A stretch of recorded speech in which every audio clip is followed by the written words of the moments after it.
Kasi I have had this bill since before about the minimum wage. Kasi very, very clear naman. For example, yung mga diesel at saka gasolina sa Manila, nasa 70-80 pesos. Dito sa Cebu, umaabot ng 101 pesos ang diesel and gasolina. And yet, ang minimum wage dito sa Cebu is 500, 540.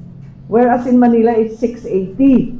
So parang mas mahal yung gasolina, pinaka-basic, imported tanan na bigas, kasi wala naman kayong bugas dito na talagang tinatanim. So imported, mas mahal din. So why is it that there's such a huge difference between the minimum wage of Region 7 versus Metro Manila? When in fact, basic commodities, basic gasoline prices, and the rice cost is higher than Metro Manila. So that's my question. I think we need to revisit the whole scheme of the regional wage councils, the wage boards. Total, mabagal din sila eh.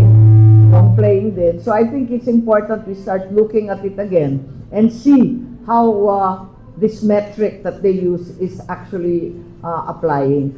Especially right now na may oil shock tayo, may bill shock pati sa kuryente, talagang importante na tignan natin kung makakaraos pa yung tao dyan sa 500 pesos na yan.